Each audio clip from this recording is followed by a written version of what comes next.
Hello, Bournemouth fans. Welcome to Cherries Red Army YouTube channel and this latest match review. Norwich City 1, AFC Bournemouth 3, a sixth victory in a row in the league. And I have Steve to go through this match review and we'll break down the game like we always do. Steve, the full-time whistle's just gone. How you feeling?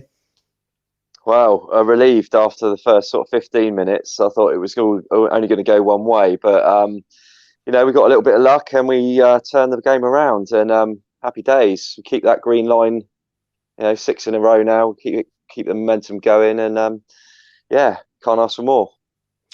So please make sure you do give this video a like throughout if you do enjoy, and if you haven't subscribed already, please do hit that subscription button and notification bell to let you know when new content is out. We really appreciate all the new subscribers that have joined the channel this week. Let's get on with the review then. The final whistle's gone and we'll go right back to the start. Steve, lineups live, you were there with me, and those team lineups, we'll bring them on the screen, but two strong sides, probably both teams' strongest sides throughout the season. Yeah, I would say so. Definitely ours. I mean, I don't know. I'm not obviously up with Norwich as much as I am with ours, but you look at that side that they put out, and there's many names that we know from the Premier League. So on paper, it looks pretty as strong as it could get. And it was a case of, would it be we cancel each other out, or would it be that they were relaxed a little bit after their promotion? And could have been the other way. Could have been a goal fest, but it panned out. We had, there was a bit of an intervention, and it went for us, and we took full advantage of that. Okay, so like you said, I alluded to in Lineups Live that there might be some complacency for Norwich with their promotion already guaranteed. You didn't buy into that, and you know what? After 3 minutes, a chance fell to Buendia, top assist maker in the league, 12 goals as well. A volley early on, 3rd minute, didn't score, but an early chance. Yeah, it flashed across Begovic's goal, didn't it? And he was diving, so it was obviously he was worried about it. But yeah, an early warning sign, and they just looked like they were so comfortable. They came out the traps really quickly, and we didn't look like we really came out the traps like they did. We weren't up to speed with them. They seemed to have a lot of freedom in the middle of the park. Their fullbacks were pushing up high, creating a lot of space for the others in midfield. And that was a bit heart in the mouth moment straight away. We didn't learn our lesson though, because a minute later, McLean would pick up the ball in space in our half, and he travelled with the ball, and then he played a ball for Pukki, which he got in between Steve Cook and Lloyd Kelly.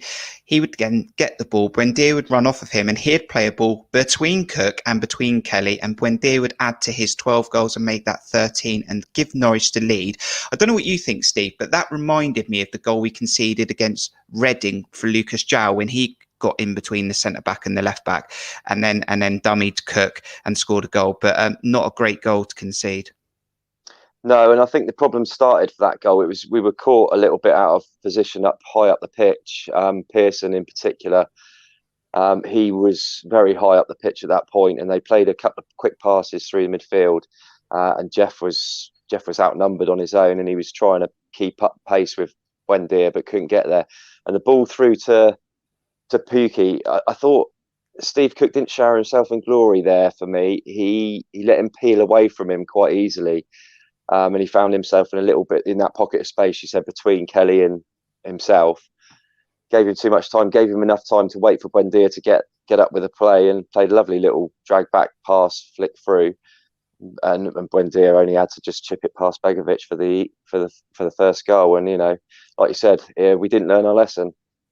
Okay, so the first 12 minutes, and I don't think I'm being harsh here, that was an absolute pile of pants, if I'm being honest. I think if we look at both teams, look at Bournemouth, energy, movement, passing, pressing, ambition, just everything was Norwich. There was nothing from us at all in those first 12 minutes. No, we looked like I said, we didn't come out the blocks at all. We looked a little bit startled by it all. I think we were caught cold on how quickly and how well they kept the ball. They moved the ball really well. No, what I noticed is that none of their players, none of them stood and admired any of their passes. They were on the move. So as soon as they played the ball, they were looking for space, and we just couldn't keep up with them. And I really feared for us at that point, especially when the first goal had gone in. 16th minute, then we needed something to turn for us, and there'd be a sort of 50-50 challenge in the sort of in Norwich's half, just slightly. And at the time when Ben Pearson went in for this, Steve, I was worried for Ben Pearson in real time, and I thought the red card might potentially be going for him. But in an action replay, actually, it wasn't a great challenge. And do you know what? Even if VAR was involved, I don't think that's overturned. A red card for Norwich. No, I think you're right. I think the referee got it right. I think just about. Pearson went in a. It didn't look great the way he went in with his. He sort of dived in off the ground, but he got the ball first, and he played the ball, and that then brought the challenge in on him, which was studs up, was on his back of his calf, and it could have been dangerous. So I think the referee did well. I think he got it right, personally. And yeah, a little bit, that we needed that. We really needed that because we were struggling at that point. And although we needed it, the dynamics of the game was going to change at this point with Norwich going down to 10 men. I was thinking we need to score in the first half because you've seen it so many times in football, and you've played longer than me, Steve, that when you're playing against 10 men from such an early stage, it can be hard to break them down. Now, the first bit of good play that we get is we get Danjuma through in between the lines like we do it, and he's running onto the ball, and he sort of finesses it like he always does in that corner. Goal? No. Dom Solanke turns in he doesn't even need to touch it, but he gets his foot on it. A player that we've always said is unselfish, scored 2 consecutive games in a row. He's now selfish. Goal's disallowed because of Dom Solanke. Well, he's trying to prove you wrong, mate. He's got the bit between his teeth. He wants to keep that run going. Yeah, but I'm sure when he looks back on it, he'll think, "What the hell was I doing?" It was obviously just a moment of madness. Just trying to get his name on a score sheet again. I mean, what is it, Steve, with Carrow Road and AFC Bournemouth players? We have this split-second random decision-making that we might not see, all season. Last year we had Steve Cook, diving in the 30th minute to stop, the ball going in the back of the net. And then this time we got Dom Solanke. I don't know what it is with Carrow Road and AFC Bournemouth players. Yeah, me either. I mean, it's a bit of a hoodoo ground. I mean, they pointed out that we haven't won there since the 60s, I think he said. But the caveat to that was we've only played there half a dozen times or something. So good to get that monkey off our back, I suppose. But yeah, I don't know what it is. I don't know. Maybe we're just trying too hard. I mean, the Steve Cook one, it was just that was inexplainable. And equally, Dom's today, I don't know what he was thinking, and you could see Arnie straight after it go, "What are you doing? Why are you touching it?" But luckily, it didn't derail us. It was only going to come in a matter of time. You said Arnie was frustrated. We're leading up to half time, still 1-0 down, but Danjuma would get the ball again on the left and get a cross in low. And Dom Solanke inside 6-yard box will get a sort of sharp shot away. But Tim Krul sort of did enough and got it out for a corner. But that was probably our last chance in the first half to get level. Yeah, I mean, was that the one that Lerma played inside the fullback for Danjuma, was it? And then he squared it for Dom Solanke in the 6-yard box near post. Yeah, lovely little ball by Lerma. I mean, that set the whole thing up. But yeah, I mean, it was they were frustrating us. They did the typical thing, didn't they? When they go down to 10 men, you do 2 banks of 4 with the lone striker, and they just condensed the pitch, and we were going left and right, trying to find width and get balls in. But they were showing the other side of their game that they can defend well. But it was, we go on to talk about it after half time, but it was crying out for a change, in my opinion. Just before we went in at half time, I don't know if you saw this. There was a graphic that went on Woodgate and he looked extremely unhappy. And I actually enjoyed looking at that graphic. He looked really frustrated. And then at half time, he would make a change. So Jeff Lerma would go off. Sam Surridge would come on, 4-4-2. Now, the only concern I had, Steve, and let me know, your thoughts on that change, but that would mean probably Billing going into a 2. Yeah, but I think when you're playing against, if it had been 11 and 11 against 11, you would never have done that. He's done that, and correct decision. I was talking to the lads, Aaron and John, and they were saying, we're just going backwards and forwards. We're not really creating anything. We need more people in the box. was crying out for Sam to come on. We could afford to go 2 in the middle because they were down to 10 men, and Jeff was the obvious one because I believe he had a card, didn't he? So you didn't want to risk him being sent off. So to me, that change made complete sense. Okay, so we came out the second half and we had to be proactive. And in the 50th minute, 5 minutes after half time, link up play down the left involving Danjuma and Kelly. And Jordan Clark said on the preview show that they're finding this connection. We talked about it in Lineups Live about them being the next Pugh and Charlie Daniels. And that link up play would lead to Kelly driving the ball across, a couple of deflections. Sam Surridge would put it away. The linesman would actually originally call a offside, but then a referral with the referee. Goal given. Sam Surridge made another impact off the bench for AFC Bournemouth, 1-1. Yeah, do you know what? I initially, when I saw it in real time, I thought he was offside, and I thought, oh no, not another one. We thought it was just going to be frustration after frustration. But luckily, he clearly wasn't offside, and like you said, that little partnership with Danjuma and Kelly has really come on leaps and bounds under Woodgate. And he did, and Kelly, hats off to him. He did really well to dig out that ball across and whip it in with such pace. I mean, I think it got a deflection, didn't it, on its way through? Yeah. And Sam was the right man in the right place, you know, doing what a decent striker does. He pops up far post and with an easy tap in. Not a world beater, Sam Surridge, but a proper number 9, in my opinion. Yeah.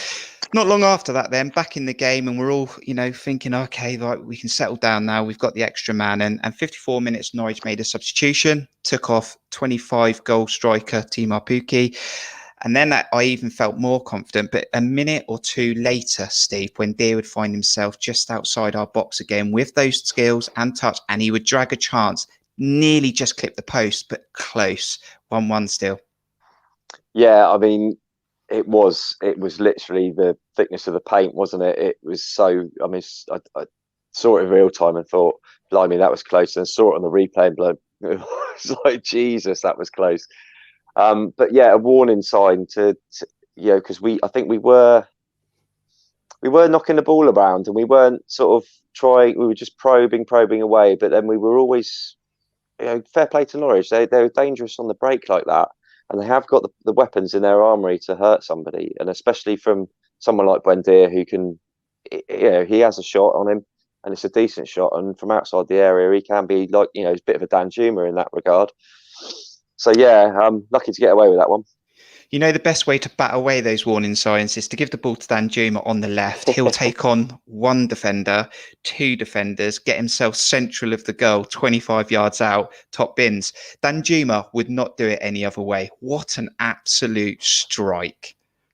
Yeah, it was a thing of beauty, was it? The funny thing was about that is I was just, I put a message out saying, Jesus Christ, about the Buendia thing. And I think it was Aaron thought I was saying Jesus Christ about Danjuma's goal, but then I caught up and saw it.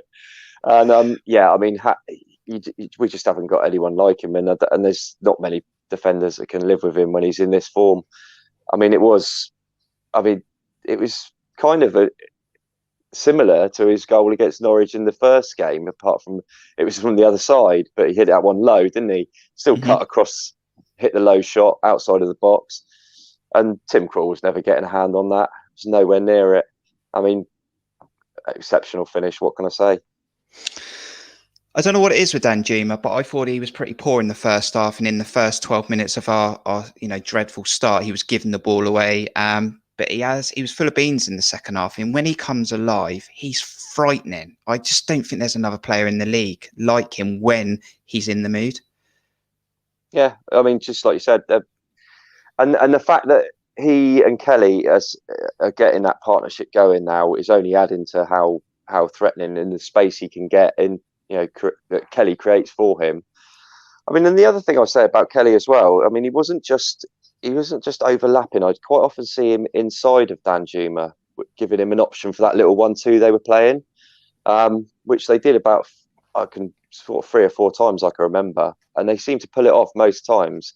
So yeah, I mean, Danjuma's, I think we do well to keep hold of him, is the only concern with how good he is. Okay, so we're 2-1 up, and in the 72nd minute, David Brooks would get a yellow card, and instantly Woodgate would make a substitution, and Junior Stanislas would come on. Now, I don't want to read too much into this or bring any negativity into it, but David Brooks didn't look happy about coming off, and we've seen that in Brooks before. But also Stanislas looked a bit stroppy when he came on. I mean, am I reading too much into this, or?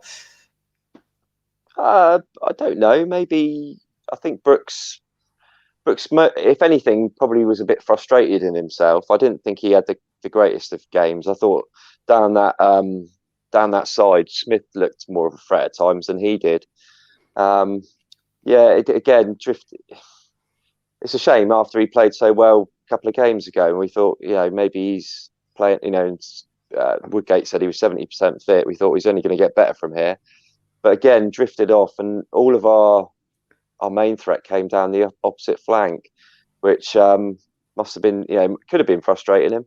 But yeah, you're right. Stan came on and he looked a little bit, but I think he looked a little bit disinterested. But I think that's he's just one of them characters, isn't he? Where he's a bit of a relaxed character. Maybe I'm looking into it too much, and because we've seen so many happy faces in the last 5-6 games, maybe I'm just overthinking it. Okay, 75th minute then. The deciding goal that would give us a bit of breathing space, and it would be that partnership again. Danjuma and Kelly. Danjuma would pick up the ball, give it to Kelly, and do you know what? His first goal for the club. What a strike. Had a bit of a turn on it as well. Lloyd Kelly, 3-1. What another good goal. Yeah, and I was so chuffed with him because for me, he was my man. He was my man of the match. He worked tirelessly. He didn't let anyone get the better of him. He's got that great little partnership now, and I just thought, well, I'll have a go. Why not? Edge of the box, low, hard drive into the right corner. Again, Krul not getting anywhere near it. And I was surprised because I thought I didn't realise that was his first goal. I kept thinking that he scored at Watford, but it was actually Mepps, wasn't it, that turned it in on the line? That's right. So great to get that monkey off his back. And many more, I hope. And from there on in, really, 3-1 up. It's about managing the game. Danjuma came off late on, but we got over the line. We got the victory, 3-1. I said I'd take 2-1 and felt more positive after the results that went, for us last night and today, and maybe Norwich being a bit complacent. But I think there was a lot of things that went for us, but we got over the line, Steve, got another 3 points, a 6th consecutive win in the league. Yeah, and a certain Mrs. Nell might be celebrating another 3-1, wasn't she? Not again. Yeah, she started something with that, I think. But I mean, we did basically see the game out. We were playing keep ball for long periods towards the end of that second half, and Norwich just looked out on their feet. They weren't pushing anyone forward. We were just strolling around, passing the ball around, managing the game, which is what we've been saying for a long time, isn't it? Get our noses in front in games, get to a point where we can manage it, take these star players off, wrap them in cotton wool. I do think he did. He left Danjuma on a bit too long for me. I'd probably taken him off as soon as the third one went in. I didn't see any point risking him after that. But yeah, we got over the line and we got the job done. So happy days. We'll just look at the match stats then, and 66% possession. That probably changed massively after 16 minutes. We had more shots in the end. But I think, you're not always one for believing in stats as much as I do. But today, I think you can take the stats with a pinch of salt. Yeah. It would have been interesting to see if we could have got back in that game 11v11, see how we reacted. I mean, the signs weren't good, to be honest. I feared for us quite heavily because even after the first goal went in, I didn't think we reacted with any sort of there wasn't any reaction. It was just the same. Norwich was still as threatening as they were before, but I would have liked to have seen what Woodgate would have done at half time had we been struggling. Normally we do a Twitter poll, but for some reason it hasn't quite worked on Twitter this evening. So I'm not sure if that's something on my account or actually Twitter itself, but we haven't got a Twitter poll. But Steve, those contenders for man of the match would have been Ben Pearson, Lloyd Kelly, Sam Surridge for his impact straight off the bench, and obviously Arnaud Danjuma. Just a quick reflection on those contenders, and should we try and decide who the man of the match will be? Yeah, why not? Go on then. So Sam Surridge, he's gone in there for the impact, hasn't he, really? I mean, he didn't really do much else during the half, I didn't think, but he got the desired effect off the bench, and that was what we were searching for. Who were the other, right, Pearson. Again, I think he was a little bit out of sorts to start with, as most of the team were, but I think after the sending off, he basically ran the show. He was everywhere. He was looking for the ball off the defence all the time. He was spraying the passes around. He's doing the neat and tidy work. Recovery runs again. A great little player. Lloyd Kelly. Excuse me. That's right. Magic. Man of the match for me, Lloyd Kelly, up and down that wing, inside, outside, got his goal. Beautiful. And Danjuma, I'll pick this one up. Danjuma, I mean, an absolute star. Again, adding to his stats, assists and goals. Just a player that, as I said earlier on, when he's in the mood, there's not a player like him in the Championship. I think, to be fair, with the partnership that they're creating, and clearly stuff's going on behind the scenes with what we discussed in the preview with Jordan Clark, I think, should we give it a joint man of the match to Lloyd Kelly and Arne Danjuma on this one? Yeah, we'll go for the tandem effect. Yeah. There we go then. For you AFC Bournemouth followers, Cherries Red Army followers, we'll go for Lloyd Kelly and Arne Danjuma as man of the match. Right, what we're going to do now is we're going to just look at the other scores of today and the table. But before we do that, we'd really appreciate you giving us a thumbs up on this video and subscribe. So this is a 20-second opportunity for you to do that. Do it now.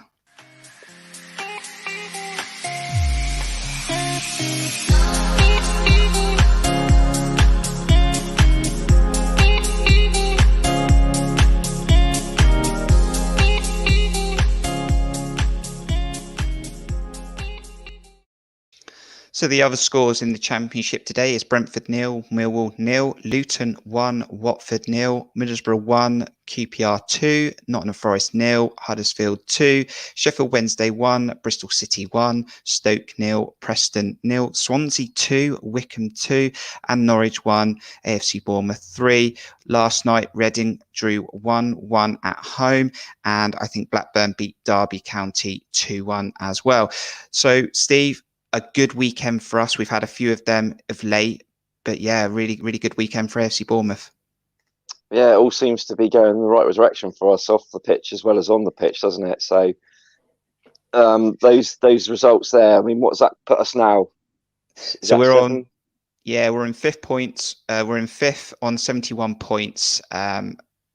Really, I thought that would put us. No, that would put us on 74 points. So that doesn't look live at the moment because I think that puts us on 74 points. So we should be on 74 points because of goal difference to Brentford. But we've got a nice gap now of, I think it's 7 points from Reading. Yeah, I think we can safely say we're going to be in the playoffs now, I think. I can't see us dropping out in the form we're in. I mean, that's a massive hurdle to get over tonight. And we managed it. Excuse me. So yeah, there it is. There it is updated there. AFC Bournemouth 74 points there. So there's the live table. Just refreshed it. So all good. Probably too much to do for automatics. Some may say that we've got a chance, but to be honest with you, I've set myself a target of getting to the playoffs, and we're well on the way to that. So yeah, AFC Bournemouth 3. Even just forgot their name. Norwich City 1. You know, they're going to Premier League. They're no longer Championship. But yeah, AFC Bournemouth 3, Norwich City 1. Just give us your summary on that one, Steve. Yeah, disappointing start, and I did fear for us, like I said, and I thought if it had carried on that way, I think we could have been up for a bit of a drubbing. But they are the benchmark in this league, and we got back in the game with a bit of luck that went our way. I thought we dealt with the rest of the game, apart from the end of the first half. I thought we were a bit. I think that just cried out for that formation change. But hats off to Woodgate. He saw what we were seeing, which is good, and made that change with Surridge. And there was only one team in it second half really. So yeah, all worked out well. Cheers for your contribution on Cherries Red Army this weekend and this game week 42, Steve. Yeah, thanks, mate. It's been a pleasure. Sorry about the coughing. Got a bit of a dry throat. No, that's fine. You've probably been shouting at the TV for 90 minutes. So thank you to everyone who's joined us for our preview, lineups live and review. Make sure you hit that notification bell so you're notified when new content is out. There will be more previews coming for Millwall and all the usual stuff leading up to the game. So Norwich, I've made the Premier League via the motorway. AFC Bournemouth are going country lanes towards Wembley, then the Premier League, providing there's no dead ends or roadworks in our way. Until the next video, we'll see you soon. Up the cherries.